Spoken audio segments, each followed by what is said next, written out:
promise, chose due, on va vous parler à présent de l'APF, l'Association des paralysés de France, et plus particulièrement de leur action militante avec Agnès Onzel, vous savez, que l'on retrouve une fois par mois sur ce plateau et que je rejoins. Bonjour Agnès, bonjour, comment allez-vous? Bonjour à tous. Alors Agnès, on va peut-être expliquer aux téléspectateurs ce qu'est l'APF dans ses grandes lignes et ce qu'elle fait. Tout à fait. Donc l'APF, il faut déjà savoir qu'elle existe. Elle a été créée en 1933. C'est une des plus grandes associations de France qui représente le handicap. Donc elle est reconnue d'utilité publique. C'est une association nationale de défense des droits et de représentation des personnes en situation de handicap ou polyhandicap et de leurs familles. Oui. Alors, j'imagine que c'est une association, au vu de sa création, qui a évolué au fil du temps pour coller toujours plus et toujours mieux aux besoins des personnes en situation de handicap. Est-ce que ça veut dire qu'aujourd'hui, les choses évoluent toujours et qu'il risque peut-être d'y avoir des changements ou pas ? Tout à fait, tout à fait. D'ailleurs, on le voit tous les jours aux informations, les instances évoluent, la géographie évolue, n'est-ce pas, les territoires, etc. Donc, il faut être toujours au plus près des attentes des adhérents, des personnes handicapées elles-mêmes, et puis de la constitution de la société. Il faut évoluer. Donc, en ce moment, toute une étude est faite sur les statuts, sur les attentes des usagers. Et donc, il va y avoir des modifications, et puis modification du nom aussi. Alors, il faut savoir qu'au départ, l'association, l'APF, surtout, elle a deux grands axes.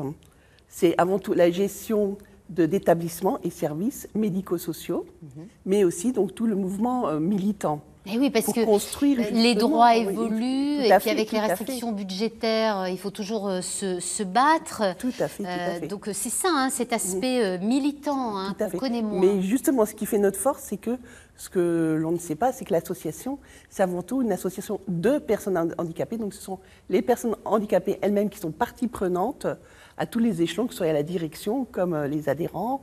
Donc pour justement faire avancer, pour travailler au sein de l'association. Le problème auquel vous êtes confronté aujourd'hui, c'est qu'il vous manque du sang neuf, c'est ça? Exactement, exactement.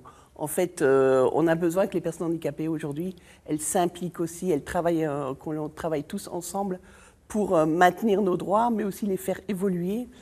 Et comme vous le savez, puis avec les personnes précédentes qui sont intervenues, donc restrictions budgétaires.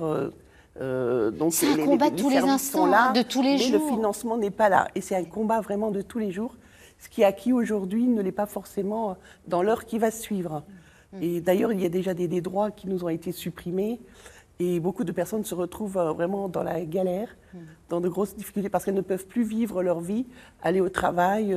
Avec l'autonomie dont on parlait tout à l'heure, et Donc, qui ne concerne pas que la fin de vie. Non, c'est toute la vie. Et la loi de 2005, elle est en train de diminuer, d'être rognée de tous les côtés. Donc il faut se battre plus fort que jamais pour justement maintenir tout ça. Et donc on invite toute personne handicapée à venir nous rejoindre, et même leurs familles, les proches, à l'APF, au 125 rue MacMahon, où se trouve notre belle délégation, voilà, pour travailler ensemble. Pour se battre ensemble. Voilà. Ça peut prendre... mener la vie que l'on souhaite. Ouais. C'est ça.